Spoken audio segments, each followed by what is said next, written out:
Carte sur table. Une émission proposée par Hype FM.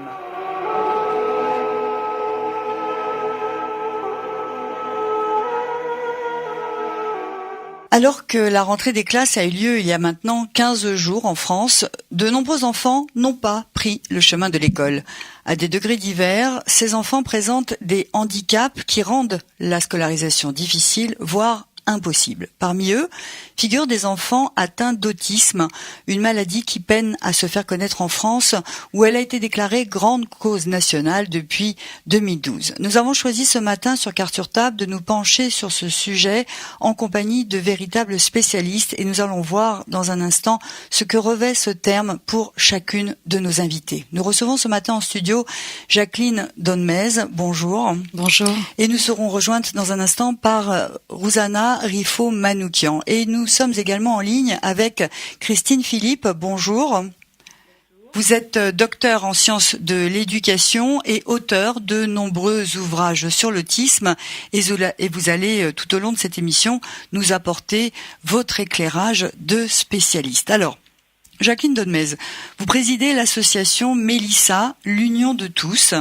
Mélissa, c'est le nom de votre petite fille de 10 ans. Elle est atteinte d'autisme. Oui, tout à fait. Et vous êtes par la force des choses devenue cette spécialiste dont je parlais en préambule, car en tant que parent, vous avez dû chercher bien souvent seul les moyens de faire face aux difficultés que cela représente d'être autiste, de naître autiste en France. Alors racontez-nous, si vous pouvez, votre parcours de maman de Mélissa, de sa naissance à aujourd'hui, dans les grandes lignes. Exposez-nous un peu les difficultés que vous avez rencontrées.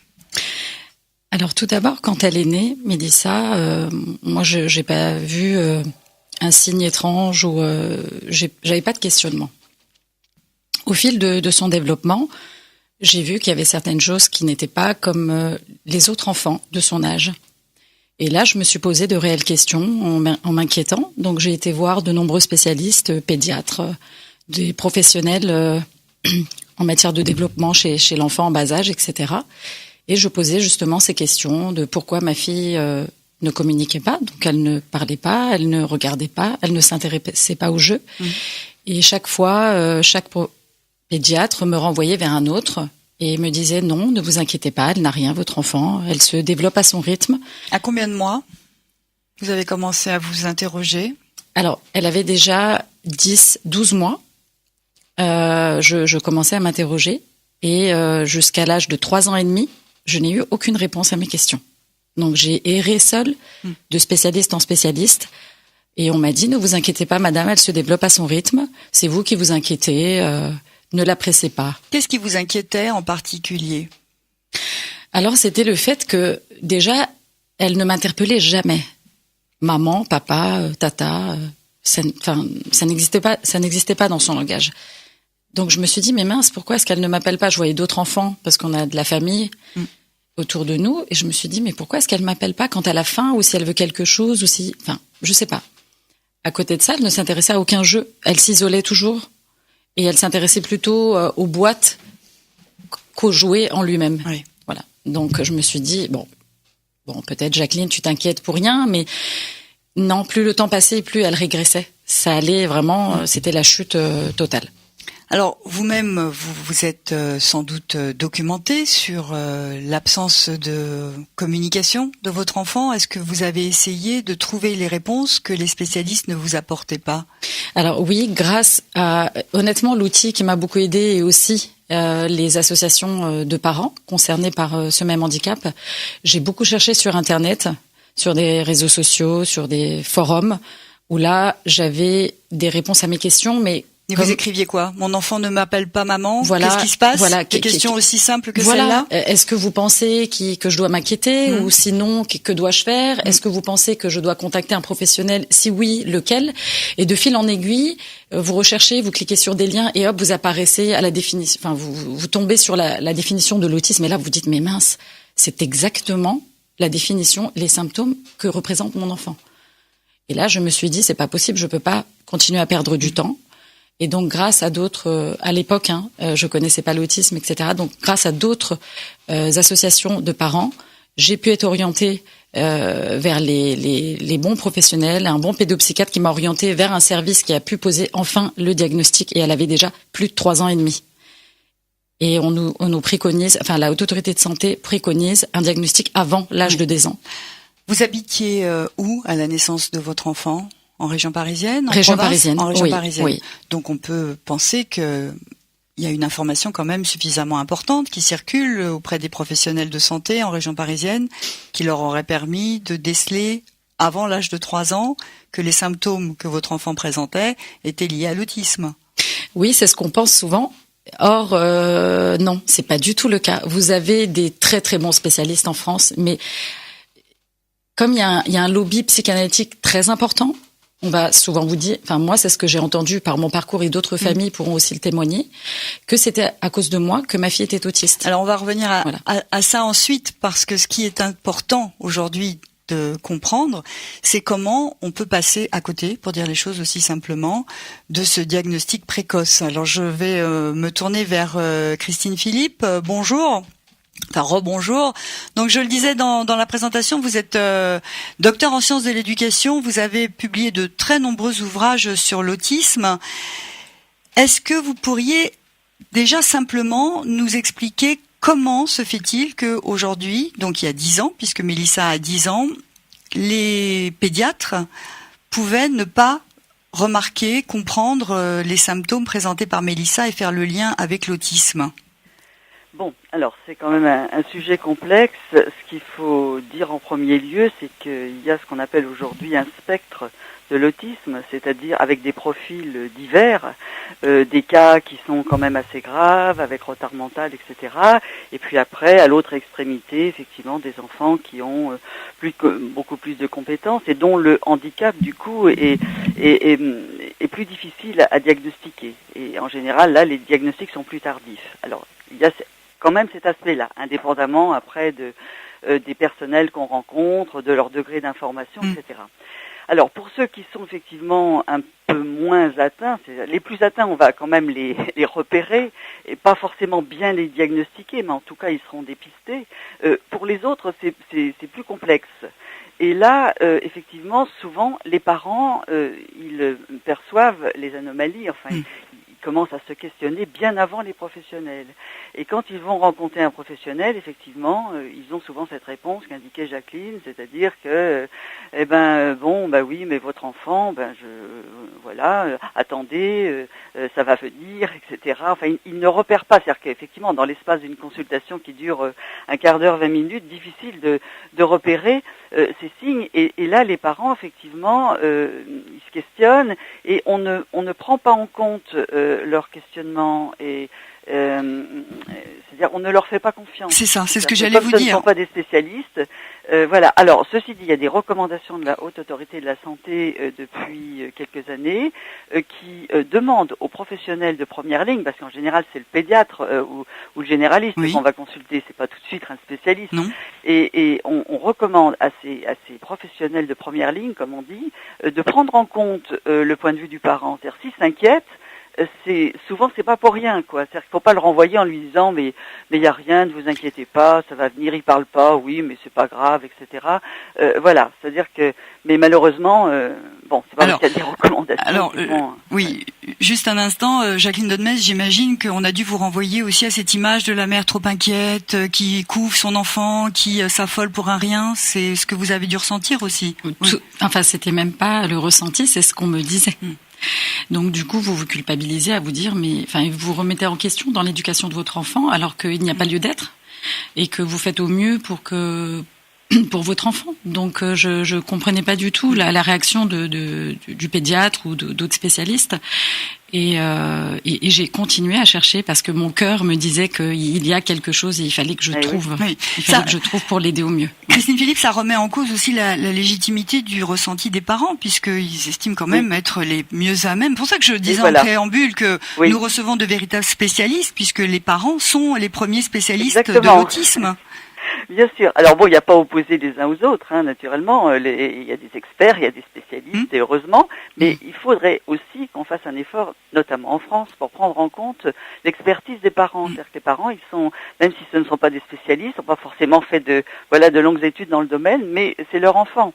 Et effectivement, et même d'ailleurs, alors souvent c'est vrai qu'ils vont beaucoup mieux percevoir quand c'est un deuxième ou un troisième enfant, mais même pour le premier, ils sont constamment avec l'enfant et ils vont repérer des choses.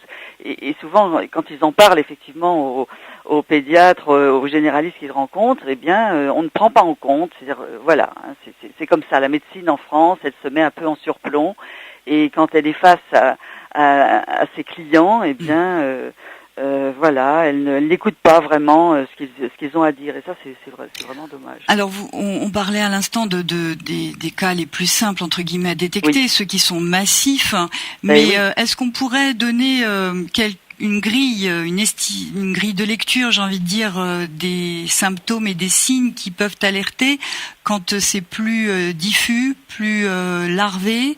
Non pas pour que les parents qui nous écoutent s'affolent si leur enfant ne parle pas alors qu'il a déjà 2 ans et demi, parce qu'il faut une combinaison de symptômes et de signes pour que l'on puisse parler d'autisme.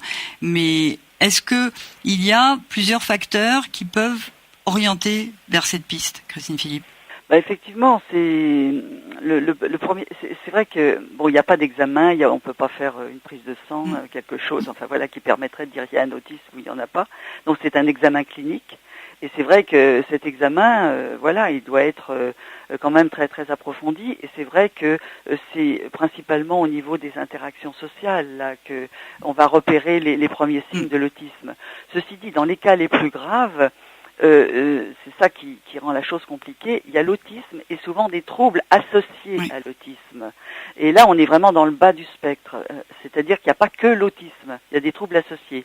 Alors des troubles effectivement mentaux, mais alors quand l'enfant est très jeune, ça va quand même être difficile à percevoir. Mais aussi, il peut y avoir aussi d'autres aspects. Et là, c'est vrai que ça va quand même davantage attirer l'attention, on va quand même repérer plus vite qu'il y a quelque chose qui ne va pas, parce qu'il y a l'autisme et les troubles associés. Quand il n'y a que l'autisme, c'est quand même difficile dans un premier temps à repérer. Je veux dire qu'il faut être bien averti, il faut être vraiment compétent dans le domaine pour pouvoir faire un diagnostic assez rapide. On peut aussi dire qu'il y a autant d'autisme que d'enfants autistes. Oui, il y a vraiment ce qu'on appelle une diversité de profils. Ça, c'est donc ce qui rend aussi le diagnostic peut-être plus difficile. Oui. Alors, Jacqueline, donc votre enfant avait 3 ans et demi, Mélissa, quand on a vraiment posé le diagnostic. Qu'est-ce qui se passe à ce moment-là? On a quel sentiment déjà vous avez ressenti? Alors déjà, moi je connaissais pas du tout ce que c'était que l'autisme. Donc la première question que j'ai posée, c'est qu'est-ce que c'est que l'autisme et qu'est-ce que je dois faire pour aider mon enfant à avoir une vie. Mais en gros, comment ça se soigne, quoi, on a envie de dire? Entre guillemets. Oui, quand vous connaissez pas, peut-être que c'est ce qui vous vient à l'esprit. Donc j'ai posé ces questions-là aux professionnels, et là c'est un peu, comment dirais-je, on vous laisse un peu dans la nature parce qu'on vous dit ce qu'a votre enfant. Moi, en tout cas, par rapport à mon parcours, c'était le cas. Et là, vous vous dites, mais qu'est-ce que je dois faire? Donc moi d'abord orienté vers des centres qui étaient pas du tout adaptés, mais je savais pas au départ. Donc c'était un CAMPS, donc Centre d'action médico-sociale précoce, et où moi et mon époux, on voyait un pédopsychiatre avec notre enfant qui nous posait des tas de questions sur nos antécédents, sur pendant ma grossesse, sur après mon accouchement, de s'il y avait eu des décès dans ma famille, si j'étais anxieuse pendant ma grossesse, s'il y avait eu des choses, voilà. Et pendant ces consultations, entre guillemets, parce que je sais pas comment les appeler, c'était aberrant, parce que quand j'entrais, j'en ressortais encore pire.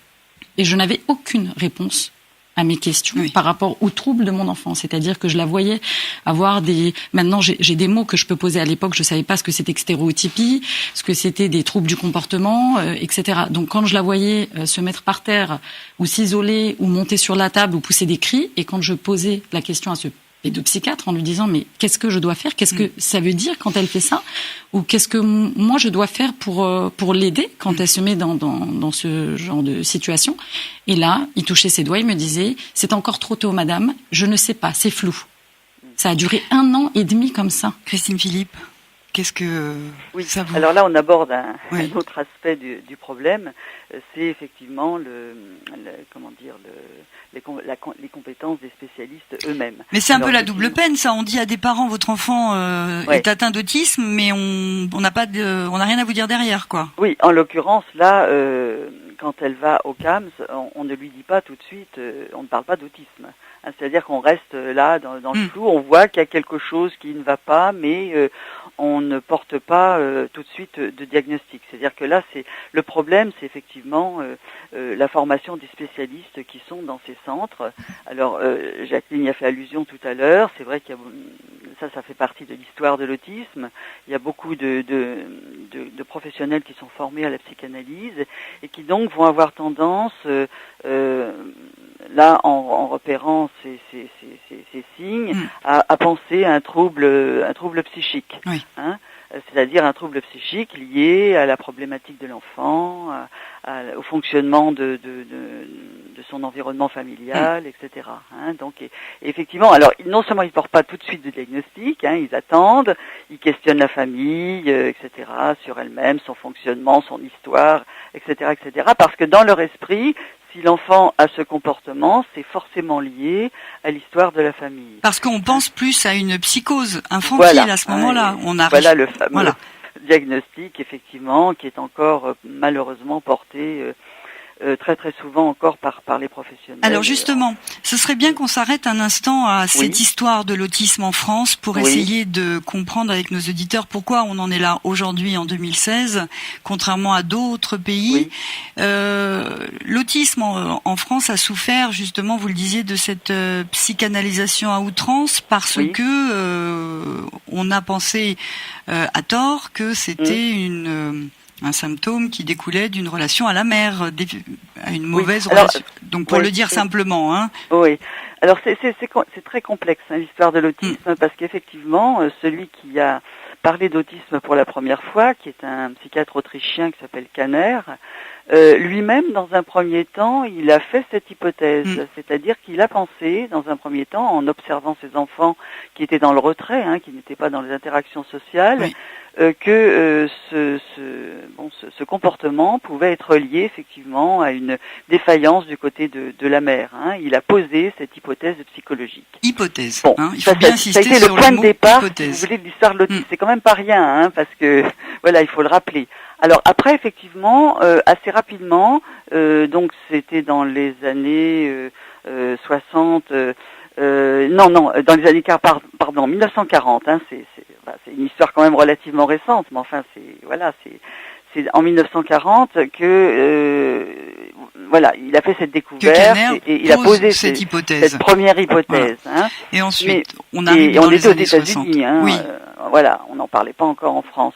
Et c'est vrai qu'assez rapidement, il a renoncé à cette hypothèse, c'est-à-dire qu'il a continué naturellement à observer ses enfants, et puis il s'est dit non, c'est pas possible. En plus, les cas qu'il observait étaient les cas les plus graves, et il s'est dit c'est pas possible qu'une distorsion de la relation avec la mère puisse causer de tels ravages. Voilà, et il a renoncé à cette hypothèse. Mais le problème, c'est que c'est pas parce qu'il a renoncé à cette hypothèse que d'autres ne s'en sont pas saisis, quoi. Voilà l'histoire. Et effectivement, un des grands auteurs, c'est vrai qui a joué un rôle important aux États-Unis après en France, s'appelle Bruno Bettelheim. On en parle encore aujourd'hui. Lui, il a complètement repris l'hypothèse initiale, quoi. Hein, il a enfoncé le clou. Voilà, et, hein, il a dit oui, l'autisme c'est bien lié voilà. à un environnement familial pathogène, et puis ce qu'il faut faire, c'est retirer le plus vite possible l'enfant de sa famille, hein, couper le lien, hein, on a parlé parentectomie, couper le lien avec l'environnement familial pour sauver cet enfant, hein, et pour lui permettre de redevenir un enfant. Et là, on est dans les années... Alors là, on est dans les années 60, 70. Oui.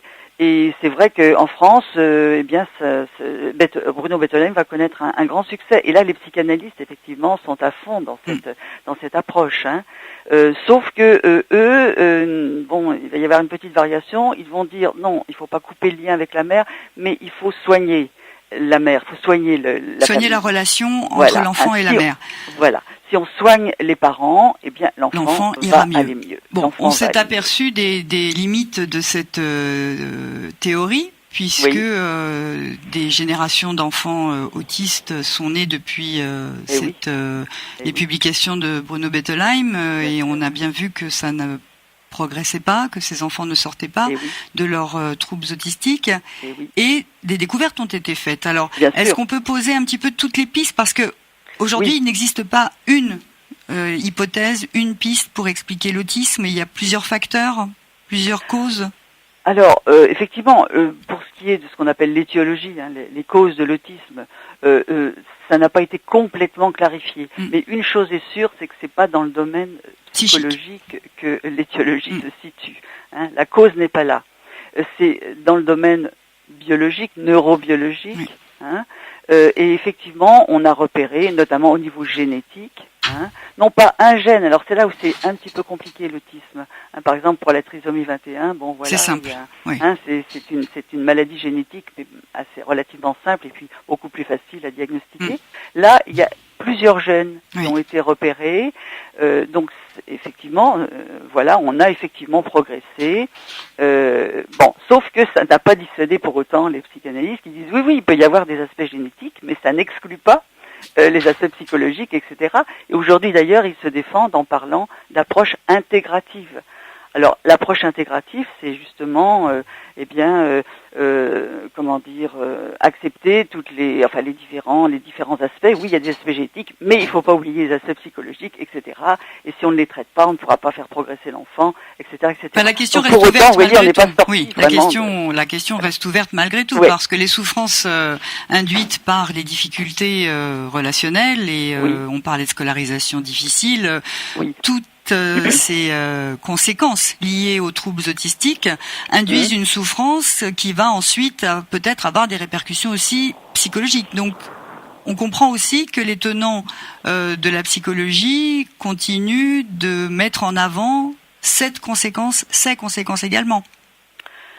Alors, ça aussi c'est compliqué, mais cet aspect psychologique dont vous parlez, c'est-à-dire, bien effectivement, la scolarisation difficile, etc., tous les problèmes auxquels la famille va être confrontée du fait de l'autisme, moi je dirais qu'ils ne sont pas tant liés à l'autisme qu'à l'environnement social, c'est-à-dire c'est le regard sur l'autisme. Tout à fait. Hein, c'est ça qui fait souffrir les familles, c'est pas l'autisme en tant que tel. Hein, parce que l'autisme en tant que tel, qu'est-ce que c'est ? C'est un fonctionnement différent. Alors c'est vrai que quand on est dans le bas du spectre autistique et quand il y a des troubles associés, l'épilepsie, par exemple, des choses comme ça, bon, là effectivement, on est et c'est une minorité qui se trouve dans le bas du spectre. Là, on est face effectivement à un handicap qui peut effectivement engendrer des souffrances familiales. Mais autrement, quand on est, pour la majorité des enfants autistes, dans le milieu ou dans le haut du spectre, c'est pas l'autisme qui fait souffrir les familles, là, c'est l'environnement. Non, pas la famille, l'enfant lui-même. On peut imaginer quand même qu'il y a une souffrance face aux symptômes ressentis. Je donnerai juste l'exemple de ce livre écrit par une mère et son fils sortis de l'autisme, Judy et Sean Baron. Moi, l'enfant autiste, où cet enfant raconte, il est sorti de cet enfermement autistique dans lequel il a vécu jusqu'à l'adolescence, et il livre quand même une véritable souffrance. Donc on peut pas non plus faire abstraction de cette souffrance causée par l'autisme à l'enfant. Je ne sais pas, je n'ai pas lu ce livre, mais j'en ai lu d'autres. on vient de voir à la télévision là Hugo Oriot, qui effectivement vient encore de publier un ouvrage. Lui aussi, il parle de son parcours et de cette souffrance effectivement qu'il a eue. Mais attention, cette souffrance, elle n'est pas liée à l'autisme, encore une fois. Elle est liée à l'environnement dans lequel se trouve l'autiste. C'est-à-dire que comme il est dans un environnement qui ne le comprend pas, qui interprète mal son comportement, qui ne réagit pas comme il devrait réagir, qui n'accepte pas sa différence, ça engendre nécessairement une souffrance. Vous voyez ce que je veux dire? Il faut faire attention. Parce que si vous dites c'est l'autisme qui engendre la souffrance, alors là effectivement on est en plein dans l'approche psychanalytique. Là, on est voilà. Non, donc Jacqueline acquiesce. C'est la réaction sociale. Alors Jacqueline acquiesce à tous vos propos et également Rosanna Rifo-Manoukian qui nous a rejoint. Bonjour et bienvenue aussi dans cette émission Carte sur table. Alors je vais vous donner la parole dans un instant, mais on va d'abord poursuivre avec Jacqueline. Donc on a posé un petit peu maintenant l'étiologie, ce qu'est et ce que n'est pas l'autisme. Pour dire le mot exact, c'est un syndrome neurodéveloppemental. Donc ça veut bien dire ce que ça veut dire. Ça touche la sphère neurologique, ça freine le développement. Oui. C'est une entrave au développement normal, on va dire, avec des guillemets, de l'enfant. Alors 3 ans et demi. Excusez-moi, mais moi je dirais pas ça. Non. D'accord. Trouble neurodéveloppemental, d'accord. Mais alors là aussi, il y a quand même des petites polémiques dans le monde de l'autisme. Il y en a qui insistent sur l'aspect pathologique, en effet, mais c'est aussi une différence, c'est un autre fonctionnement. C'est pas comment dire, parce que si vous dites effectivement et c'est le mot trouble, effectivement c'est le mot trouble qui convient pas, là on est en plein dans la pathologie. Et aujourd'hui il y a un tas de, même y compris de spécialistes, et je citerai Laurent Motron qui est un Québécois, qui perçoivent l'autisme, effectivement il y a un aspect neurodéveloppemental, ça c'est évident, c'est-à-dire que c'est un enfant qui ne se développe pas comme les autres. Il a un développement déviant, atypique, différent d'une autre, mais il faut plus insister sur la différence. Et quand vous avez dit au début maladie, voilà, beaucoup ne sont pas d'accord. C'est pas une maladie. C'était un peu par provocation parce que c'est quand même le terme qui est employé de façon générale. Exact. Voilà, c'était pour poser un petit peu tout ce qu'il ne fallait pas dire. Et j'attendais ensuite que chacune d'entre vous rectifie ces poncifs qu'on peut énumérer à longueur de temps. Alors, Jacqueline, ce que vous racontez de vos difficultés, on les a entendus dans d'autres témoignages parce que il y a eu de nombreuses émissions consacrées à l'autisme. Enfin, on a envie de dire, pour essayer d'expliquer au grand public ce qu'est ce syndrome, pour employer le terme qui peut convenir, qui ne me fera pas reprendre par Christine Philippe, je ne parle plus de maladie ni de trouble, ce syndrome. Donc, grande cause nationale depuis 2012. Ça voulait dire quand même qu'il y avait une prise de conscience qui précédait les difficultés qui pouvaient être rencontrées par les enfants qui ont ce syndrome, les parents qui sont confrontés aussi à des difficultés. Et vous, il y a 10 ans, il y a 7 ans, quand votre fille en avait 3, vous avez été face à un désert. Alors racontez-nous maintenant comment vous avez accompagné votre enfant. Alors, déjà, j'ai dû voir, comme je vous disais au départ, j'ai dû rechercher beaucoup sur Internet et m'orienter vers les bons professionnels. Et de là, on m'a parlé des méthodes de stimulation intensive cognitive et comportementale. Bon, alors je savais pas au départ ce que c'était, donc je me suis renseignée, j'ai été à des conférences, participé à des formations. Et de là, je me suis dit, mais c'est formidable, c'est ce qu'il faut pour mon enfant et puis les autres enfants qui ont le même handicap que mon enfant. Alors pour y avoir accès, c'était très compliqué parce que d'une part, la formation pour que les professionnels aient accès à ce type de formation, c'était très difficile parce que dans les universités ou autres, elle n'est pas dispensée sauf à Lille. Voilà. Donc je me suis dit mais mince, alors s'il y en a très peu déjà, comment est-ce que je vais avoir accès? Donc déjà ça comme question, et d'autre part le financement. Alors attends, juste je vous interromps. C'est-à-dire que là vous vous posez la question de l'entrée en sociabilisation de votre enfant, c'est-à-dire qu'elle est à l'âge où elle doit rentrer à l'école à ce moment-là. Oui. Et vous vous dites quel milieu scolaire lui proposer? Oui, alors le milieu scolaire, qui est, il y a la prise en charge et le milieu scolaire. Oui. Donc déjà pour le milieu scolaire, elle n'a même pas fait sa rentrée en maternelle, ma fille. Donc j'ai été rencontrer la directrice de l'école avec ma fille. pour l'inscription. Et dès qu'elle a vu ma fille, elle m'a dit qu'est-ce qu'elle a. Et donc je lui ai un petit peu expliqué. Elle m'a dit je pense pas qu'on va pouvoir la prendre à l'école. Au départ, je connaissais pas encore tous les droits de mon enfant, qu'il y avait des lois qui existaient. Oui. Donc depuis la loi de février 2005 qui dit que tout enfant porteur de handicap a les mêmes droits qu'un enfant dit ordinaire. J'aime pas ce terme. Hein, Oui. mais bon. Mais est-ce que la scolarité en maternelle est obligatoire aujourd'hui? Obligatoire. Christine Philippe, autant la scolarité est obligatoire en CP, à partir oui. de... Mais pas en maternelle. Non, mais enfin, quand même, la majorité des enfants, voilà. Bien sûr, mais Non, j'imagine à que partir de 3 ans. Bien sûr, mais j'imagine que les responsables des établissements scolaires se retranchent derrière le fait que la scolarité n'est pas obligatoire pour refuser de prendre un enfent différent. Oui, bien sûr, bien sûr. Moi, je pense qu'ils se cachent derrière cet aspect-là Évidemment. pour se protéger, mais c'est pas du tout. Mais faute d'encadrement aussi, puisque vous l'avez dit, qui allait pouvoir prendre en charge mon enfant, puisque peu de spécialistes formés à ces techniques. Donc, ensuite, quand j'ai eu ce refus par la directrice, donc je me suis renseignée auprès de l'inspection académique, etc., pour avoir d'autres éléments, et on m'a dit qu'elle aurait le droit à une auxiliaire de vie scolaire individualisée qui pourrait l'accompagner. Bon, alors j'ai fait la demande, sauf que j'en ai pas eu quand elle était en maternelle. Donc ensuite, j'ai continué mon parcours sur d'autres versants, d'autres paramètres, et j'ai vu qu'on avait la possibilité de faire appel à des accompagnants formés à ces méthodes, mais que ça avait un coût. Donc, il fallait monter un dossier MDPH, donc à la maison départementale des personnes handicapées. Donc, ça passe à une commission. Donc, faire reconnaître votre enfant comme handicapé. Exactement. Pour que ça lui ouvre des droits à une allocation d'éducation enfant handicapé. Et cette étape-là, elle est vécue comment vous êtes d'acter sur le papier que votre enfant est handicapé. Moi, personnellement, ça m'a pas choquée. Parce que je savais déjà, qu'elle avait quelque chose. Donc, le fait de passer par cette étape administrative, c'était pas le pire moment. Non, c'était pas le pire moment. C'était plutôt pas un soulagement, mais je me suis dit, enfin, je vais pouvoir encore plus avancer. Donc de là, j'ai autour de moi, je me suis mise en lien avec d'autres parents et de fil en aiguille, contacter des professionnels, etc.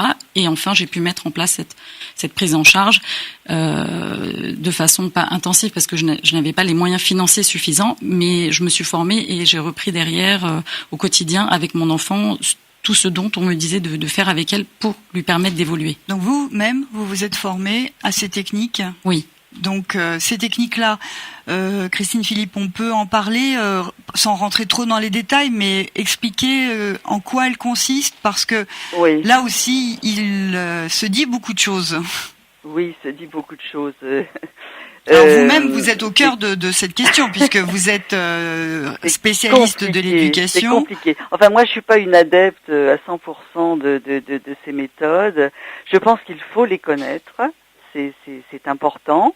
Et elles sont certainement beaucoup plus efficaces. Et d'ailleurs, elles ont prouvé leur efficacité et leur validité. Si la Haute Autorité de la Santé les a recommandées en 2012, il y a bien des raisons. C'est-à-dire qu'il y a des études. Voilà, on a regardé des études scientifiques internationales et on s'est aperçu qu'alors que la psychanalyse n'était absolument pas validée, et donc du coup, elle n'est pas dans la liste des pratiques qui sont recommandées. Un certain nombre d'autres, effectivement, avaient montré leur efficacité. Alors, il s'agit des méthodes ABA ou la méthode Teach. Oui, et puis il y a les outils de communication aussi, qui sont le PECS, le Macathon. Alors, le PECS, c'est la communication par échange d'images, et ça, c'est surtout pour les enfants qui sont sans langage. Et puis le Macathon, c'est avec les signes. Et là aussi, c'est pour. Alors là, il faut que l'enfant s'exprime un peu, mais c'est pour soutenir effectivement l'expression verbale. Mais effectivement, Teach et ABA, ce sont les deux méthodes là qui sont recommandées. Elles sont effectivement intéressantes, mais je trouve que notamment les parents ont tendance à s'y engouffrer, à devenir des adeptes inconditionnels, etc. Moi, je pense que si on veut que l'enfant soit scolarisé, faut pas jouer cette carte-là. C'est-à-dire qu'effectivement, ces méthodes, il faut les connaître. Elles font partie d'ailleurs pour moi des méthodes pédagogiques. Enfin, je veux dire, voilà, il y a aussi Freinet, Montessori, etc. Il y en a d'autres que d'ailleurs les enseignants doivent effectivement connaître. Ça devrait faire partie de leur formation. Ils doivent après s'en inspirer. Mais je pense que ce qui est très très important, c'est de partir de l'enfant, de ses besoins, et après d'adapter, d'avoir recours à telle ou telle méthode, etc. Mais pas de façon comme ça, intensive, exclusive. Là, je pense qu'il y a une espèce de contradiction entre la revendication de ces méthodes intensives, etc. et puis la scolarisation en milieu ordinaire. Faut choisir. Hein. Oui, mais il y a aussi un paradoxe, parce qu'on disait tout à l'heure qu'il y a autant d'autisme que d'enfants autistes, et si on plaque une technique, quelle qu'elle soit, pour tous les enfants, automatiquement, il va y avoir un écueil, le même que les autres hypothèses, enfin les autres solutions qui étaient préconisées jusqu'à présent. Pour reconnaître qu'il y a des excès dans ce domaine. Alors Jacqueline, vous-même, vous vous êtes formée à quelle méthode alors? Au fil du temps, on réadapte et on réajuste, et je rejoins Madame Philippe sur ce sujet-là. C'est pas en intégralité. Il est clair qu'il faut adapter selon les besoins de chaque enfant, de façon individualisée, sur des programmes d'apprentissage bien précis. Et bien entendu, ne pas exclure l'enfant du milieu ordinaire. Donc oui, je rejoins Christine Philippe aussi à ce niveau-là. Je pense que ce qui est le mieux, la façon la plus juste d'accompagner un enfant atteint d'autisme, c'est d'avoir accès à ces prises en charge cognitives et comportementales avec toutes ces méthodes recommandées par la Haute Autorité de Santé, de les mettre en place avec d'autres professionnels qui travaillent en libéral aussi, psychomotriciens, orthophonistes, et le corps enseignant. Mais pas de psychologue. Alors, psychologue, oui. Non, c'était une boutade, parce que tout à l'heure, on parlait de la mais formé justement à ces méthodes qui vont plutôt vous aiguiller à comment travailler l'autonomie à la maison, à l'extérieur, comment permettre à l'enfant de s'habiller, Des psychologues comportementalistes. Voilà. Il y en a, hein, évidemment. Oui. Et ne pas oublier justement l'inclusion scolaire en milieu ordinaire, accompagnée par des personnes formées à ces méthodes-là. Alors justement, cette formation, Christine Philippe, ça pêche en France visiblement. Une seule université qui forme à ces techniques, des centres privés qui ont un coût. Comment on peut expliquer que malgré le fait qu'on ait compris qu'il y avait d'autres moyens de sortir les enfants de ce syndrome, que la psychanalyse, enfin, ça avance quand même, les formations ne se développent pas? Alors, on va pas dire qu'elles ne se développent pas. Hein. Lentement. Il y a des formations, mais elles ne sont pas suffisantes. Hein. C'est-à-dire qu'effectivement, il faudrait que tous les enseignants, c'est-à-dire que si vraiment on veut qu'une école inclusive se mette en place, puisque c'est prôné dans la loi sur la refondation de l'école de 2013, hein, c'est écrit noir sur blanc, il faut que l'école devienne inclusive. Si vraiment on le veut, effectivement, il faudrait que tous les enseignants ordinaires, de la maternelle à l'université d'ailleurs, soient formés d'ailleurs au handicap en général, pas seulement à l'autisme, mais aussi au handicap et aux stratégies, aux méthodes, effectivement, qui permettent de mettre en place des adaptations. Le problème, alors le problème, il est en France, c'est un problème, c'est un problème politique, c'est notre système qui pose problème. Hein. Vous savez que dans certains pays, c'est l'éducation nationale qui est responsable de ces enfants en situation de handicap, et pas seulement de l'autisme. Hein. C'est le cas en Belgique, c'est le cas en Italie, etc. Il y a un certain nombre de pays où l'éducation nationale est en charge. C'est elle qui est responsable. En France, dès l'instant où on parle de handicap, on est du côté de la santé. Et d'ailleurs, qui a recommandé les méthodes dites éducatives, ce qui est quand même un petit peu c'est la Haute Autorité de Santé. C'est la Haute Autorité de Santé. Oui, c'est vrai que c'est paradoxal. On est complètement dans le paradoxe. Alors, donc, pour moi, c'est vraiment le problème là. Et je ne sais pas quand est-ce qu'on va sortir de ce système, mais c'est ce système qui bloque. Alors, Mélissa a aujourd'hui 10 ans. Oui. Est-ce qu'on peut très rapidement brosser un peu le parcours qu'elle a connu depuis que vous avez commencé à vous former? Est-ce qu'elle a été scolarisée? Qu'est-ce qu'elle fait? Dans quel cadre elle évolue?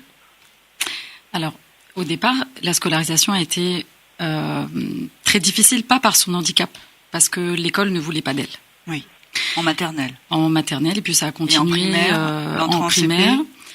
L'entrée en CP s'est faite progressivement, comme dit certains professionnels de l'éducation nationale. Donc, ça a été quelques heures par semaine. Et au départ, je me souviens très bien qu'on lui avait proposé d'aller à l'école tous les jeudis pour aller faire de la piscine à balles. Ah oui. Ah oui, d'accord. Donc, j'ai trouvé ça d'une aberrance totale. Et Donc j'ai donc elle contesté. risquait pas d'apprendre à lire et à écrire. Complètement. Alors j'ai dit comment voulez-vous qu'elle accède à des apprentissages scolaires si elle va tous les jeudis au départ, quand elle était plus petite, l'entrée en CP, pour aller faire de la piscine à balles. Donc bien entendu, j'en suis pas restée là. J'ai contesté. J'ai dû, vous imaginez, imposer les droits de mon enfant. C'est-à-dire que j'ai écrit au niveau de l'inspection académique pour les alerter déjà de cette proposition-là et j'ai dû faire limite du forcing pour qu'elle aille à l'école, vous imaginez ? Alors que normalement c'est l'école qui doit accueillir tous les enfants porteurs de handicap et les inclure dans l'école, mais pas demander l'inverse. Voilà. Alors ensuite, je vous presse un petit peu parce que je voudrais qu'on puisse donner la parole à Rouzana également. Oui. Donc, est-ce que par la suite, la prise en charge a été à la hauteur de ce qui était nécessaire pour Mélissa? Alors, parce que j'ai dû, moi, avec mon entourage, mon mari, mettre les choses en place et toujours être bienveillant à ce que les choses se passent bien. Donc vous avez toujours un œil à vous dire est-ce que les choses à l'école vont bien se passer, est-ce qu'on va vous appeler pour vous dire oui, votre enfant a fait ceci, donc il faut vite revenir. Donc ça, voilà, ça s'est fait progressivement. Mais on a encore aujourd'hui des difficultés. Oui. Voilà. Elle a une auxiliaire de vie scolaire. Elle a une accompagnante et elle l'a découverte le jour de la rentrée. Donc le jour de la rentrée. Tous les ans, elle en a eu une. Depuis quand alors, elle a une? Tous les ans. Alors j'ai dû faire appel à des accompagnants libéraux parce qu'elle n'avait pas d'AVS. Il y en avait peu et chaque fois, même si j'avais une notification, j'en avais pas. Donc pour éviter qu'on me dise votre fille ne peut pas aller à l'école parce qu'elle n'a pas d'accompagnante, j'avais opté. La solution, c'était pour moi, je finance une accompagnante en libéral pour que ma fille puisse aller à l'école. Oui. Donc ça, c'est sur vos fonds propres. Oui, avec bien sûr, on déduit l'allocation de la MDPH. Alors, on a pu le découvrir à la faveur donc de ces documentaires qui ont été réalisés lorsque l'autisme est un peu plus accompagné. Il y a des journées de l'autisme en France aussi, en dehors du fait que c'est une grande cause nationale depuis 2012.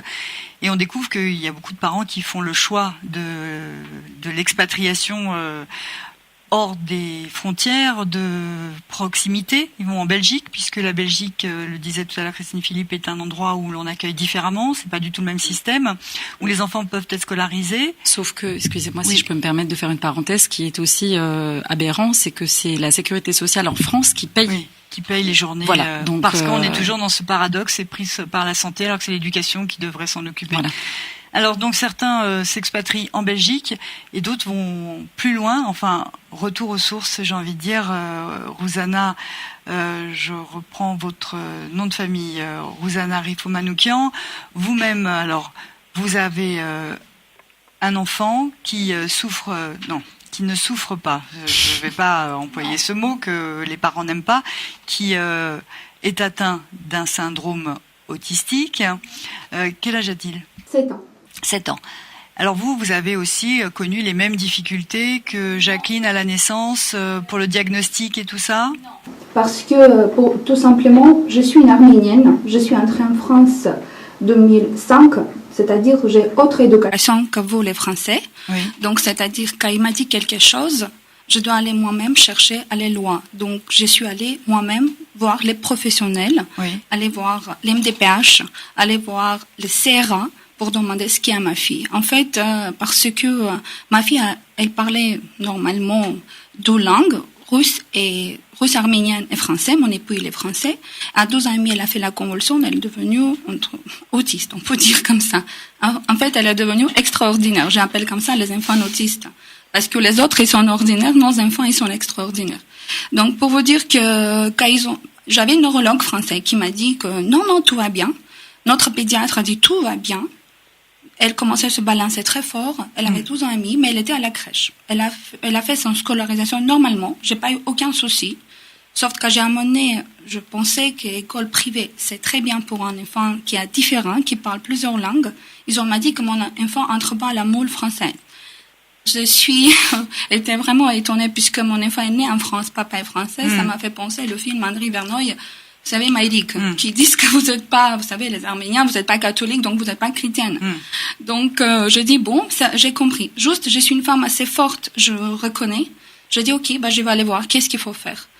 Qu'est-ce qu'est le diagnostic? Autour de moi, il avait une petite fille, une jeune fille qui travaille avec les enfants handicap. Il a dit, tu sais, les flapping, ça va dire qu'elle est autiste. Je suis allée voir qui occupe. À Normandie, la centre ressources d'autisme. J'ai pris mon enfant, je suis allée avec mon époux, j'ai commencé à poser les questions. C'est quoi autisme? Et j'ai appris moi-même. Donc, elle était scolarisée, on peut dire 6 heures par jour, avec une aide vie scolaire, avec un ABS. Donc, j'ai changé l'école, j'ai mis école publique. J'ai la chance de ville où je suis, j'ai le maire qui me soutient en fond, parce que j'ai créé une association pour les enfants. Oui, on va y venir. Mais malgré tout, vous avez trouvé qu'il y avait des limites en France. C'est pas limite, vous pouvez pas imaginer. Je suis chef d'entreprise, je voyage tellement. Je suis partie directement en Angleterre, je suis partie à Québec, je suis partie aux États-Unis. J'ai commencé à chercher c'est quoi autisme, trouver la méthode. Et j'ai vu que justement, quand on parle de ABA, c'est ce qui s'appelle Applied Behind, vous savez, c'est analyse applique de comportement. J'ai compris que la France, c'est pas le problème, puisque l'approchement de France, c'est psychoanalytique, psychologique. D'ailleurs, partout dans le monde, en Belgique, on dit, en Espagne, qu'on parle ils ont donc crise, c'est problème de comportement. C'est pour ça que j'ai dit, bon, toutes les psychologues je vais avoir, ça va être psychanalytique. J'ai cherché moi-même, j'ai commencé à apprendre moi-même. Je suis allée voir à Paris une orthophoniste aussi qui pratique super bien. Ça fait 30 ans qu'elle travaille dans ce domaine, Julie Tulle. J'ai assisté à ses formations. Donc j'ai dit non, c'est moi qui va être formée. Et j'ai commencé à former les AVS à l'école. Parce que, pour vous dire que dans l'école, les enseignantes, les maîtresses, ils sont devenus inconnus absolus. Et c'est ce qui s'est passé que j'ai dit, bon, ma fille, elle aura... Parce que, évidemment, c'est pas tous les parents, ils ont tous ces moyens. J'ai payé moi-même de ma poche. Il faut bien évidemment comprendre. C'est-à-dire, ma fille avait accompagnement à l'école, c'est-à-dire psychomotricien qui venait tous les mercredis, un psychologue comportementaliste, avec une intervenante et plus aide vie scolaire. Donc, l'idée, c'était pour montrer que c'est facile de travailler avec elle si on sait comment travailler. Alors, malgré tout, vous avez choisi, vous n'avez pas vraiment choisi, mais vous avez décidé d'aller voir ailleurs ce qu'on pouvait faire pour votre enfant. Oui, j'ai compris. Et vous êtes allé en Arménie. Oui. Alors, ça peut paraître très étonnant qu'on décide d'aller en Arménie, alors qu'a priori, en France, les propositions en matière de santé, d'éducation seraient peut-être plus appropriées.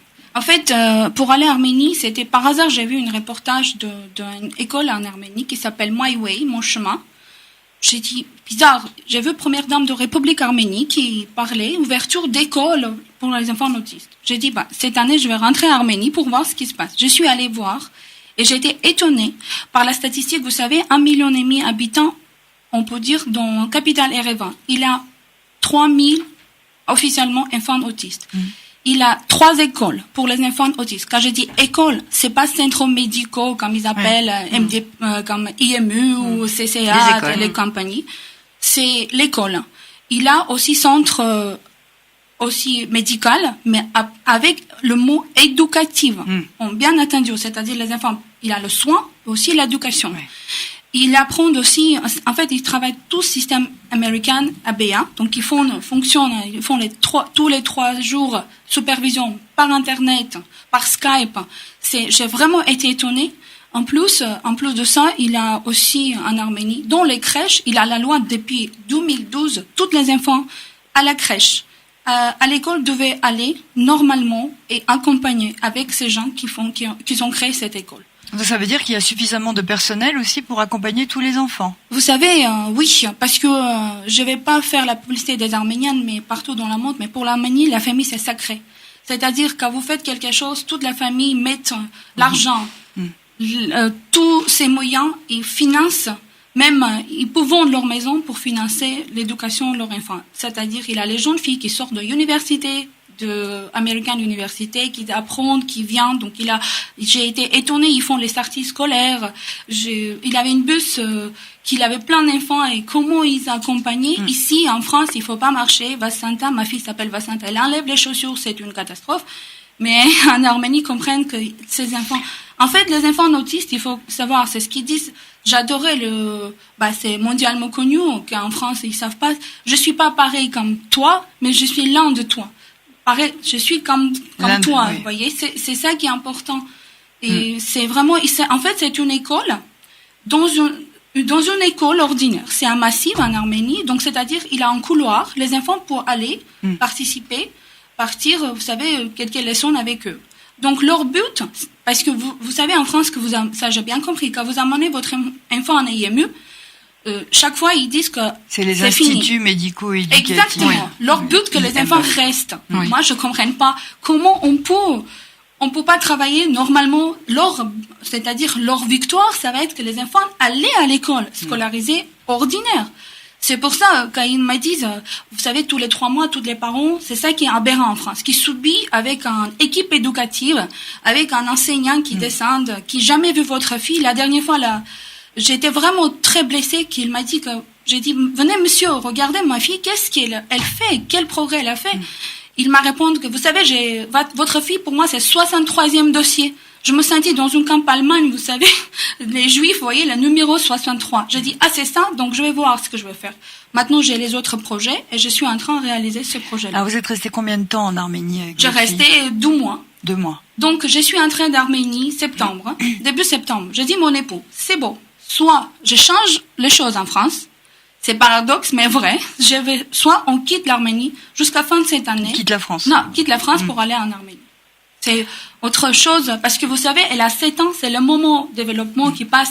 Parce qu'à l'école, ça va, elle va à l'école, mais j'ai pas envie qu'elle soit juste physiquement présente. Il faut que ça prise en charge. Alors, elle a 7 ans, c'est-à-dire l'âge qu'avait Mélissa il y a 3 ans. On était en 2013, et vous avez mené une action, Jacqueline, très forte, extrême. Oui. Alors, expliquez-nous ce que vous avez fait il y a 3 ans. C'était j'ai tiré la sonnette d'alarme. Qu'est-ce qui se passait à ce moment-là? Alors, en fait, comme disait Rosanna, et c'est admirable ce qu'elle a fait, et je trouve ça formidable. Ce serait tellement mieux pour tout le monde qu'en France ce soit comme ça pour tous les enfants. Et vous avez eu la chance en Normandie de trouver un centre de diagnostic de l'autisme. En Normandie, on a CERA, Centre de ressources autisme. Vous savez, je vais vous dire une chose. Le problème de France, des parents français, pourquoi? Parce qu'ils vont pas eux-mêmes chercher les choses. Si, Jacqueline, elle est allée, mais elle a sauté. J'ai juste pas quitté le territoire, mais je pense qu'un jour ça va arriver. Ils attendent, par exemple, vous voyez quelqu'un qui entre en CRA, qui dit, ils étaient tous méchants. Après, les parents passent message. Alors, ça va? Non. Quand tu vas aller au CRA, tu dis autrement. Mais c'est faux. Quand vous allez poser les questions, ils vous répondent. Et j'ai dit, vous savez, vous pouvez pas m'amener les choses quand vous voulez. Je suis de la étrangère, je sais comment ça fonctionne. Je voulais juste avoir une diagnostic.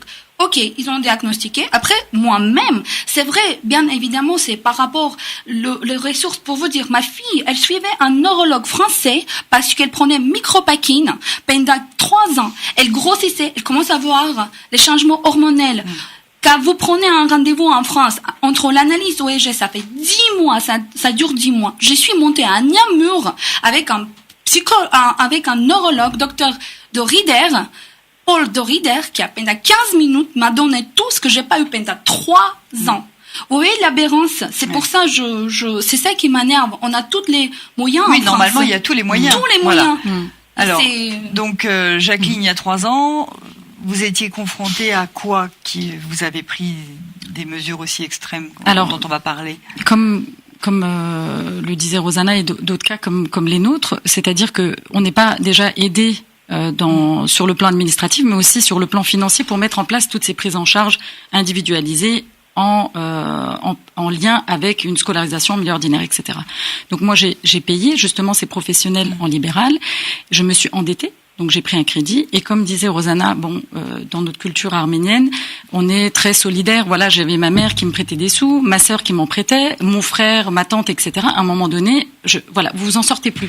Donc je m'enfonçais, pas sur le plan de la prise en charge parce que ma fille évoluait et c'était génial.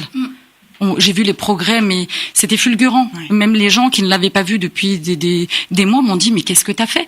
Non, j'ai dit, c'est pas un miracle, c'est juste qu'il y a eu les bonnes prises en charge avec l'école, avec le partenariat, l'implication des professionnels et des parents. Autour, c'est un travail vraiment de partenariat. Voilà.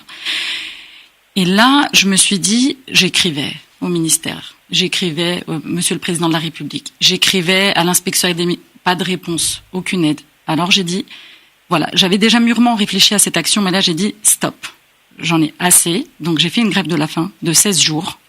Donc oui, j'ai mis ma vie en danger pour dire, écoutez, ça suffit. C'était pas à titre personnel, mais pour dire, voilà où en sont les familles dans ce pays dit de l'égalité, de la République, etc.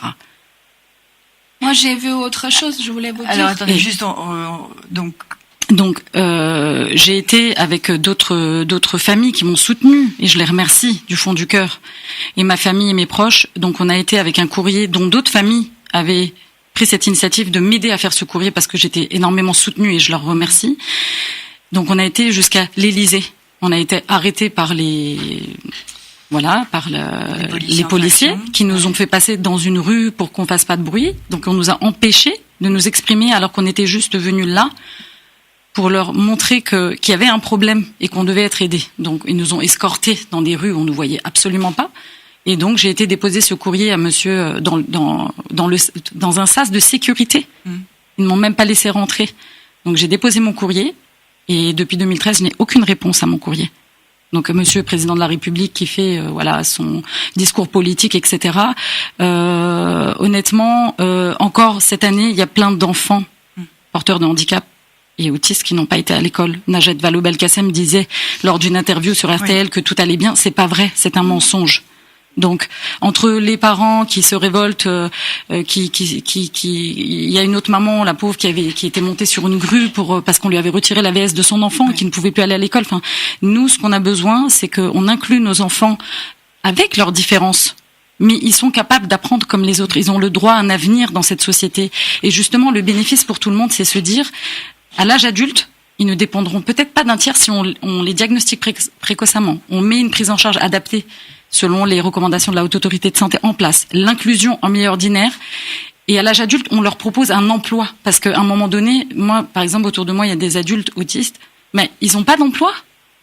Quel est leur avenir ? Et alors pourquoi, dans ce cas-là, on préfère donner 800 à 1000 euros par jour dans les hôpitaux de jour, et on n'arrête pas de le dire depuis des années, que de finalement donner cet argent qui est là dans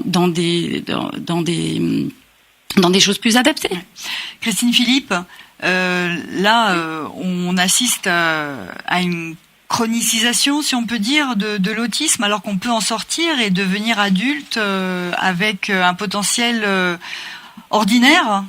Oui, alors redevenir quelqu'un d'ordinaire, pour reprendre les mots de Rouzana. Non, il faut pas dire qu'on peut sortir de l'autisme. Non, est-ce qu'on peut ? Voilà, c'est ça la question. Elle ne convient pas, ça voudrait dire qu'on peut cesser d'être autiste et de devenir quelqu'un comme les autres. Oui. Je pense que ça n'est pas possible. Il faut admettre cette différence, ce fonctionnement différent, effectivement l'accepter à l'école et dans la société. C'est ça qui est, l'inclusion, c'est ça, c'est pas sortir de l'autisme. Oui. Et le problème en France, c'est alors ça c'est difficile à dire parce qu'effectivement on met toujours en avant nos principes égalité, liberté, fraternité, etc. Mais c'est un pays très élitiste. Oui. Très très élitiste. Il n'y a pas seulement que les enfants et les personnes en situation de handicap qui souffrent de ce système. Il y a aussi tous ceux qui sont tout simplement en difficulté, qui décrochent. Il y a quand même énormément d'enfants qui sortent de l'école et qui entrent au collège et qui ne maîtrisent pas les apprentissages fondamentaux. Donc là, il y a vraiment, il faut aussi voir le problème d'une façon beaucoup plus globale. Et ce qui est en cause là, c'est le fonctionnement de notre système, et notamment de notre système scolaire, avec cet élitisme, avec cette façon de considérer tous les enfants comme s'ils étaient égaux, leur donner à tous la même chose, alors qu'ils sont tous différents. Il n'y a pas seulement que les enfants handicapés qui sont différents. Tous les enfants sont différents et il faudrait peut-être un jour leur permettre d'apprendre à leur rythme et de développer leurs compétences et dans un climat un petit peu apaisé, parce que les écoliers français sont parmi les plus stressés du monde aussi. Là, il y a les enquêtes PISA qui le montrent depuis des années. On en parle tous les ans et puis on continue à fonctionner de la même façon. Oui, ce que vous voulez dire, c'est qu'il y a toute une réflexion à avoir sur la scolarité en France, au-delà de ce problème concernant les enfants autistes. Oui. Bon, on va pas seulement le problème de l'autisme, c'est Alors, pas vraiment le problème du handicap. On va pas régler ça évidemment ce matin sur l'antenne d'AIPFM, ni même continuer à évoquer en détail les autres problématiques parce qu'on aurait besoin d'une deuxième émission. Oui. Mais là, qu'est-ce que vous pensez de ce qui se passe justement en Arménie que venait de présenter Rouzane, donc ces méthodes de formation, ces milieux, ces centres d'éducation. En fait, je vais vous ajouter que c'est 5 parents qu'ils ont créés. Tout le monde est le docteur, c'est-à-dire l'un est chirurgien. En fait, ils sont partis aux États-Unis pour trouver la solution, pas fuir ce que je voulais c'est pour ça que je ne veux pas faire la même chose en France. Je voulais au contraire que ma fille sente vraiment chez elle ici. Et qu'elle est acceptée par la France, vous voyez. C'est pour ça les parents ils sont partis, ils ont appris ça. Mais par contre, pour vous dire, ils sont tellement avancés, c'est l'âge de jusqu'à 16 ans, et après, ils sont en train de même école, avec l'aide de la première dame de la République, créer justement un atelier pour apprendre pour les enfants, plus tard qu'ils ont fini, qu'est-ce qu'ils vont faire? Il faut il aura une métier, c'est-à-dire faire, je sais pas, la peinture, faire les carpettes, comme chez nous, vous voyez. Ça m'a tellement, vous savez, j'ai pris le téléphone de l'Arménie, j'ai appelé l'ambassade de France en Arménie, pour dire, mais comment ça se fait? Je suis citoyen de France, aussi j'ai 2 nationalités, mais pourquoi vous n'avez jamais vu, vous n'avez pas signalé? Parce que vous savez, Orange en France, il aide beaucoup arménienne, cette école. Oui, les partenaires de ces recherches sur l'autisme. En Arménie. Oui, pourquoi il n'y a pas en France et pourquoi ils font pas ça en France? Qu'est-ce qu'on peut faire, Christine Philippe, vous qui êtes au cœur de ce système de formation très informé, comment on fait pour importer ce qui se fait ailleurs? Il y a de la résistance en France face à... Il y a l'Arménie, mais il y a aussi, par exemple, pas très loin de chez nous, au Pays Basque. Bien sûr, non, moi je disais pas qu'il y avait que l'Arménie, mais là on mettait un coup de projecteur sur l'Arménie parce que vous savez, on est sur AIPFM, donc on aime bien quand même aussi. Je le redis, c'est notre système qui est en cause.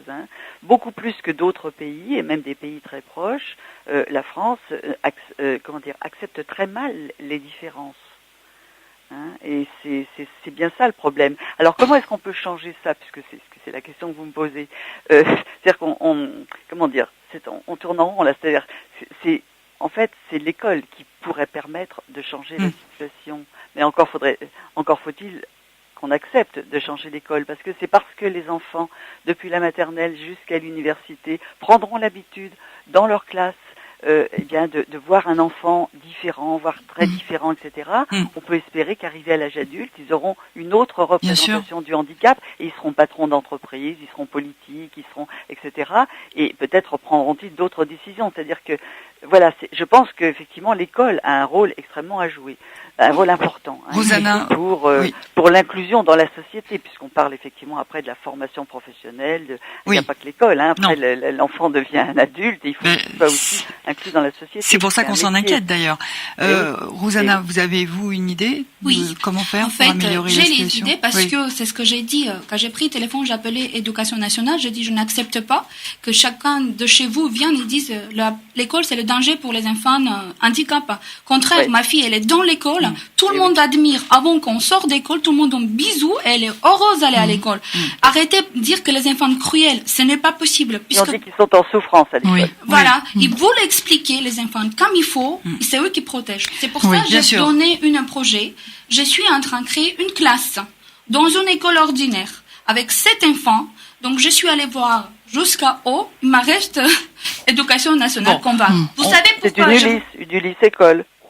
Oui, je voulais faire une classe dans une école ordinaire. Mais comme il y a les CLIS ou les ULIS. Exactement. Ça existe, vous savez, ça existe. Mais ça existe. Oui, mais c'est en Normandie, je parle de Normandie, il y a 3 jusqu'à 7 ans. Mais qu'est-ce qui se passe avec les enfants après 7 ans? Mais non. Je voulais faire CP jusqu'à collège. Normalement, ça existe jusqu'au... Oui, mais il y a les ULIS au collège aussi. Normalement, ça existe jusqu'au collège. Ça existe. C'est toute une classe qu'on voulait faire avec, vous savez, avec enseignants. Ça existe, mais ça existe dans... Ces dispositifs existent en France. Il faut que la classe s'ouvre avec en nombre c'est ça. Il faut que les enseignants adaptés soient alloués à l'établissement scolaire pour que vous puissiez ouvrir l'école. Mais le système existe déjà dans d'autres établissements. Je peux vous dire, même ça existe. Ce que j'ai été étonnée, autre mère, parce que notre psychologue est parti réunion justement parce qu'ils ont Elle avait une contrat CD, elle travaille dans une école pour les enfants autistes. Je comprends pas pourquoi ailleurs, dans la France, outre-mer, il a la possibilité, mais en métropole, il a rien. Enfin, en région parisienne, en tout cas, on peut pas dire qu'il y a rien. Non, je veux dire, je parle de Normandie. Alors, justement, c'est pour ça qu'il est important d'avoir aussi le regard. Alors, ne prenez pas du tout mal ce que je vais dire, hein, objectif de Christine Philippe par rapport à votre sentiment d'abandon en tant que parent. On entend bien à travers ce que vous dites, Rouzana Rifo-Manoukian, que vous vous sentez quand même abandonné par les pouvoirs publics. Oui, parce que justement, c'est ce qui va arriver. Voilà. En janvier, j'aurai la réunion avec les équipes éducatives qui vont décider l'avenir de mon enfant. Ça veut dire que mon enfant est devenu un objet, ils vont commencer à parler. Est-ce que c'est elle sait écrire? Est-ce qu'elle sait ça? Sinon, partir EME. Et vous savez, toutes les parents, qu'est-ce qu'ils ont subi? C'est pour ça que je voulais que ce moment-là, toutes les équipes éducatives seront à ma place, parce que vous savez comment ils disent, attendez, Madame Rifo, arrêtez. En plus, ils parlent avec moi doucement parce qu'ils pensent que je ne comprenne pas. Malgré tout, j'ai pas plus 8 et j'ai pas le 8 langues. Pour vous dire, je suis plus, si vous voulez, au niveau d'équation. Quand vous dites en France, vous savez très bien que même si les enfants en France, éducation française, à quel niveau dans le monde? Il faut, moi, j'ai fait éducation en Russie. Vous savez, chez nous, les enfants, ils ont pas de souffrance comme en France, comme les dépressifs, il a pas ça. Les enfants, ils vont à l'école, ils travaillent bien. Oui, il a quelque chose, mais pas comme suicide sans arrêt. Vous voyez, ça n'existe pas. Alors, vous comprenez, vous, Jacqueline, l'énergie déployée par Rouzana et son émotion quand elle parle, parce que c'est ce que vous vivez, vous, et ce que vous avez 3 ans d'avance, j'ai envie de dire, sur Rouzana, parce que Mélissa a 10 ans, mais c'est le parcours qu'elle décrit, il est à peu près similaire pour toutes les familles, et c'est vrai qu'à chaque fois c'est le parcours du combattant, et c'est vrai, mais sur tous les fronts. C'est-à-dire que c'est pas notre enfant qui nous prend de l'énergie, c'est toute cette administration qui nous met une pression tellement énorme et que ça nous demande du temps et de l'énergie, alors que cette énergie on pourrait la déployer différemment auprès de nos enfants. Alors, vous présidez toutes les deux des associations, donc Jacqueline Odmez, votre association, elle s'appelle Mélissa, l'Union de tous, et Rouzana Rifo-Manoukian, Sous le même soleil. Oui. Donc 2 associations qui ont besoin de l'aide de tous pour continuer à sensibiliser, trouver les accompagnements, trouver les moyens financiers, parce que vous disiez que vous êtes endetté, mais on devinait aussi quand vous expliquiez que votre enfant n'était scolarisé que quelques heures par semaine. Mais aujourd'hui, le reste du temps, plus de temps. Oui, mais le reste du temps, c'était une garde qu'il fallait retrouver. Donc, ça veut dire que vous arrêtez de travailler. Bon, ça, c'est le lot. C'est évident, dans chaque famille autiste, il faut que vous sachiez, l'un des parents ne travaille pas. C'est sûr et certain. Parce que vous savez, il n'y a pas de cantine, interdit de cantine, parce que AVS, aide vie scolaire, pas le temps de cantine, donc ils ont dit non, votre enfant va pas aller aux cantines. J'obligeais à 11h45 récupérer chez moi, après déposer. Vous voyez, surtout, c'est pour ça que je travaille sur mon compte, c'est mieux. C'est pour ça que je disais en préambule que les parents d'enfants autistes sont des spécialistes, des experts à défaut d'être des spécialistes, mais parce que vous êtes 24 heures sur 24 accompagnant de votre enfant en tant que parent, en tant qu'éducateur, en tant que soutien. On est les aidants, les aidants permanents de nos enfants, mais juste pour revenir pour la scolarité de Mélissa, aujourd'hui, elle a sa scolarité, si vous voulez, avec. J'ai dû imposer justement ses droits. Elle est scolarisée à temps plein, mais c'est-à-dire qu'à midi, je la récupère quand même de la cantine et puis je l'accompagne à toutes ses prises en charge en libéral, orthophoniste, psychomotricien, ergothérapeute, psychologue en remédiation cognitive, etc. Mais c'est juste pour vous dire que ce tableau-là n'est pas le même pour d'autres cas. Il y en a qui ne sont même pas à l'école ou qui n'y vont même pas. Ils y vont peut-être 1 heure ou moins. Mais je veux dire, justement, on ne devrait pas être confronté à ces situations où on doit imposer. Non, on doit accueillir nos enfants et ouvrir les portes de l'école comme aux autres enfants, sans qu'on soit constamment obligé de justifier toutes les choses qui se passent autour, mais vraiment d'avoir ce partenariat entre tous les professionnels. Alors Christine Philippe, cette émission arrive à son terme, donc je voudrais vous donner la parole une dernière fois. Qu'est-ce qu'on peut espérer dans cette prise en charge plus fluide?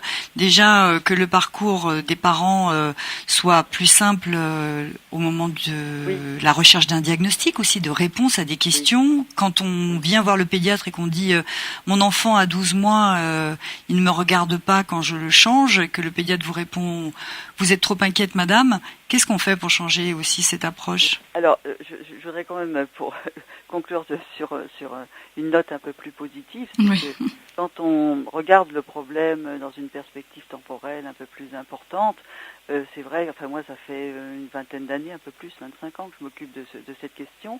Je voudrais dire quand même qu'à l'époque, quand j'ai commencé à m'intéresser à l'autisme, les parents, ils avaient le diagnostic vers 10 ans, pas vers 3 ans. Bon, donc voilà. Un progrès. Et puis, à l'époque, on aurait dit, on va accueillir un enfant avec autisme dans une école avec un accompagnant. C'était absolument impensable. C'est-à-dire qu'on m'aurait dit, si j'avais dit ça, ben, vous êtes complètement folle. C'est impossible. Et à l'époque, on essayait on commençait à ouvrir des classes, qu'on appelait des classes intégrées, c'était toute une histoire. Donc, il faut aussi voir les choses avec un petit peu de recul. C'est vrai qu'on a quand même avancé. On a effectivement, à un moment donné, considéré l'autisme comme une cause nationale, enfin ça aussi. Là, en ce moment, est en préparation un site gouvernemental sur l'autisme. Bon, il y a des choses qui se font, et ça, c'est le mérite des associations. C'est-à-dire que c'est parce qu'il y a des associations en France qui se sont fortement mobilisées, qui ont fait entendre leur voix et qui font petit à petit avancer les choses. Mais effectivement, c'est très long. Et moi, je comprends les parents.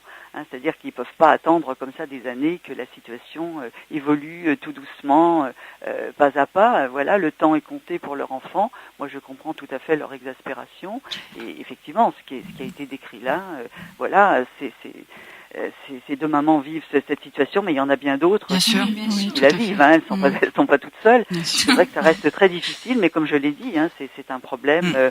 Voilà, c'est un problème global, un problème politique. C'est-à-dire que, en fait, je pense qu'en France, on se débat dans une contradiction et on fait des injonctions paradoxales. C'est-à-dire qu'on prône l'inclusion. Ça, c'est écrit maintenant dans les textes et on ne parle que d'inclusion. C'est dans l'air du temps. C'est très à la mode. Mais en même temps, on est dans un système anti-inclusif. Donc on se débat dans les contradictions.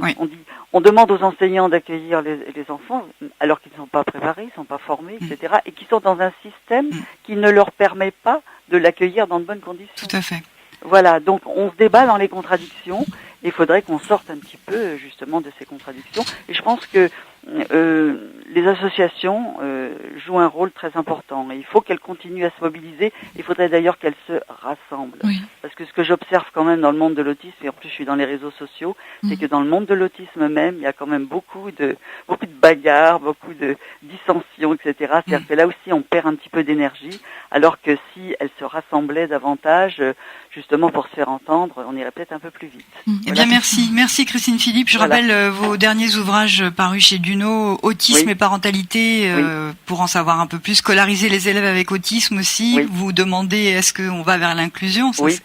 Et point d'interrogation. Voilà, point d'interrogation. Donc Christine Philippe, j'invite nos auditeurs à se rapprocher de vos publications pour en savoir plus. Merci. Alors, pour conclure, évidemment, on va conclure provisoirement, puisque pour vous, une fois que cette émission sera terminée, ça va continuer, parce que vous êtes toujours sur la brèche à trouver des solutions, à essayer de comprendre quoi faire pour aider vos enfants à et surtout faire changer le regard des autres. Alors, ce qui est important, c'est ce qu'on disait, c'est qu'il y a de plus en plus d'enfants qui présentent un handicap, qui sont scolarisés, et ils sont accueillis par les autres enfants à bras ouverts, avec beaucoup de bienveillance. Dans les cours d'école, les enfants jouent ensemble, et c'est vrai qu'on aimerait que cette bonne entente qui règne chez les plus petits se poursuive au-delà. Après, c'est le collège. Alors, votre fille a 10 ans, qu'est-ce qui va se passer pour elle? Elle est en quelle classe maintenant? Elle est en CM2. En CM2, donc elle est dans un âge normal, de scolarisation normale. Oui, mais c'est vrai qu'on travaille beaucoup en amont à domicile avec des intervenantes. Et on prépare justement j'espère, cette rentrée au collège, et on continuera le parcours qu'il faudra pour qu'elle ait un avenir meilleur que ce que le système pourrait lui offrir. Alors nous allons prendre un auditeur avant de terminer cette émission. C'est à vous, on vous écoute. Allô? Oui, bonjour madame. Bon, oui, c'est à moi, d'accord. Je m'appelle Sophie, en fait je suis grand-mère de petites jumelles autistes. Je connais bien tous les problèmes dont on a parlé, vous avez parlé. Je voulais intervenir dans le sens où justement le médecin a dit qu'il y avait trop d'associations. Ce serait bien que on a l'impression que chacun défend son petit problème. Et ça devient un petit peu individuel. Je pense que si les associations se rassemblaient, ce serait beaucoup plus efficace vis-à-vis des pouvoirs publics. Et surtout, ce que je voulais dire, c'est qu'il faudrait réussir à motiver des personnes qui ne sont pas concernées par ça. Quelque part, je dirais qu'on n'est jamais bon avocat pour soi-même. Donc, quand on arrive à motiver d'autres personnes qui nous rejoignent et qui parlent pour nous et qui n'ont pas d'intérêt personnel, je pense que ce qu'ils diront sera mieux entendu. Et c'est un petit peu, pas que pour l'autisme, c'est comme ça un petit peu pour tout. Et il faut aussi ne pas hésiter à demander l'aide de l'entourage, pas spécialement financier. Parce que moi, je vois des tas de gens, on a envie d'aider, d'intervenir, mais on est un petit peu exclu et on n'ose pas trop non plus insister parce qu'on veut pas s'immiscer dans la vie des gens qui ont besoin. Et ces gens-là, justement, ils sont repliés aussi sur eux-mêmes, ils ont peur de déranger, de demander de l'aide. Donc un petit peu, c'est des cercles vicieux qui continuent. Donc si j'ai quelque chose à dire, c'est d'un côté demander l'aide des autres et ne pas hésiter, à la limite, même si on demande de l'aide à quelqu'un qui est refusé, c'est pas grave, il faut continuer à demander parce qu'il y a plein de gens qui voudraient faire quelque chose. Et en plus, l'autisme, c'est quelque chose qui va concerner de plus en plus de gens, malheureusement, à cause de l'environnement, de ce qu'on mange et tout. Et ça va être vraiment un problème national demain. Et la France, c'est vrai que c'est très en retard. Et je suis vraiment contente de savoir qu'en Arménie, il y a beaucoup plus de choses qui se font, étonnamment. Eh bien, merci pour votre appel. Alors, je vais justement rappeler le nom de vos associations puisque c'est parce que vous avez besoin d'aide que vous avez créé des associations et que c'est la meilleure vitrine que l'on peut donner à votre action et que ceux qui veulent aider, s'adressent à votre association. Peut-être ça va être le plus simple. On va redonner le nom pour que nos auditeurs puissent vous retrouver. Alors sans doute sur Internet. Donc Jacqueline Donmez, votre association Mélissa l'Union de tous. On tape Mélissa l'Union de tous et on vous trouve sur Internet avec toutes vos coordonnées. Alors il n'y a pas de site Internet. Mais c'est en cours. D'accord.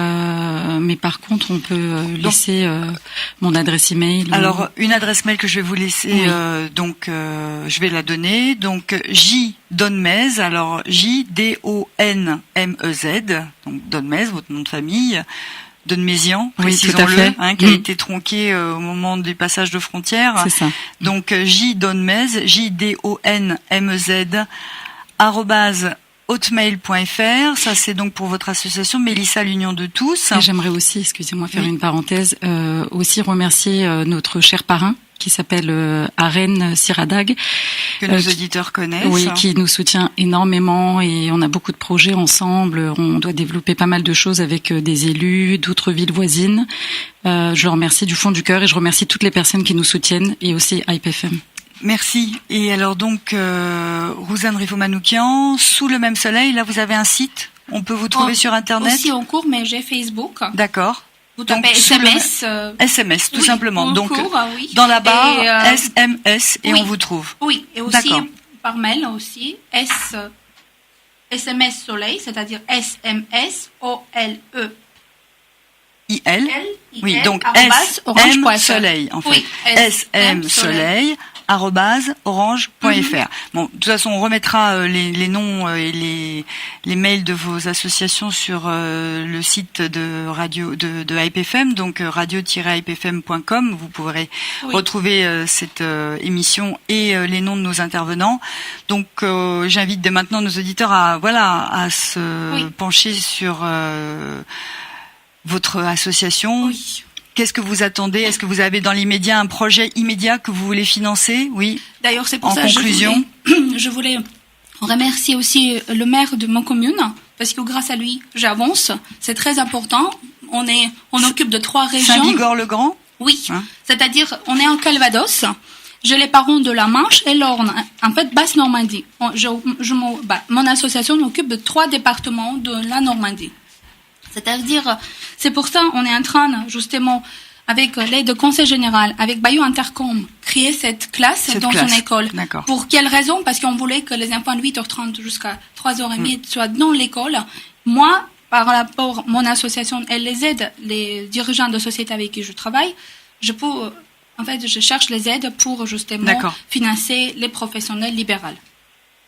Donc on imagine aussi que ce qu'a expliqué Rosanna vous a donné des idées peut-être par rapport à l'Arménie et à ce que vous pourriez mettre en place et proposer aussi au pouvoir public en France. Donc n'hésitez pas à revenir vers nous quand vous aurez vos projets qui se concrétisent et puis à nous donner des nouvelles de vos filles. Avec plaisir. Et on suivra avec attention la suite des actions menées par vos associations.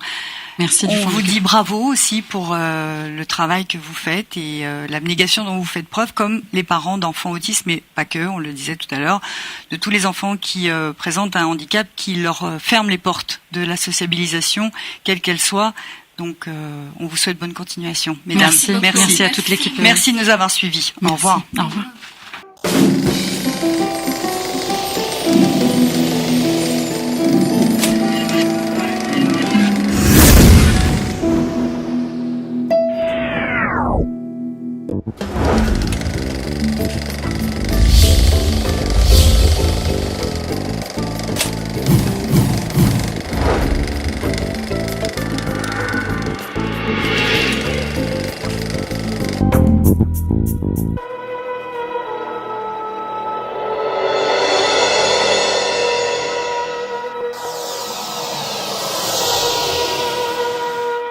Carte sur table.